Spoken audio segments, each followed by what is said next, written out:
હશે તો 22,000 અને બિન પિયત હશે તો 11,000. આ બે માંથી કયું તમે ચોઈસ કરો છો? જેટલું નુકસાન હશે એ પ્રમાણે સાંભળો 2 હેક્ટર જમીન છે, 33% થી વધારે નુકસાન છે તો એને ગુઠાનું મળે.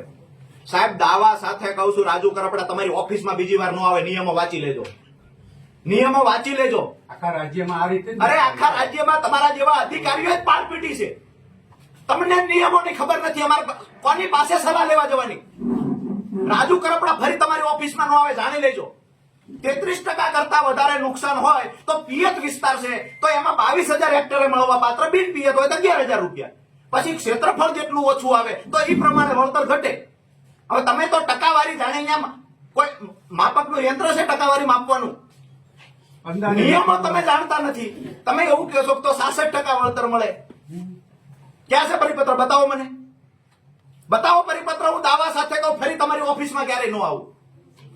તમે જિલ્લા ખેતીવાડી અધિકારી થઈને બેઠા છો, નિયમો તમને નથી ખબર. એક દિવસ તમે કહો છો સરપંચને ભેગા રાખવાના છે, કમિટીના સભ્ય છે, આવું તમે બોલેલા. આજે તમે એવું કહો છો સરપંચને સાથે ખાલી રાખવાની વાત હતી, કમિટી નહોતા. તમારા ગામનો તલાટી સાથે હતો સર્વે સમયે? તમારા ગામનો તલાટી સાથે ભાઈ કોઈનો તલાટી સાથે હતો?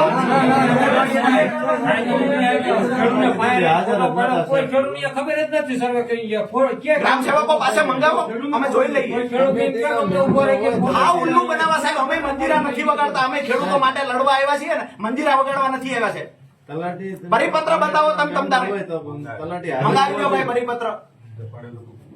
33, હજુ કહું છું, પાછો સ્પષ્ટતા કરું, 33% થી વધારે નુકસાન હોય એવા કિસ્સામાં પ્રતિ હેક્ટર પિયતમાં 22,000, બિન પિયતમાં પ્રતિ હેક્ટર 11,000. 2 હેક્ટરની મર્યાદામાં વળતર ચૂકવવાનું.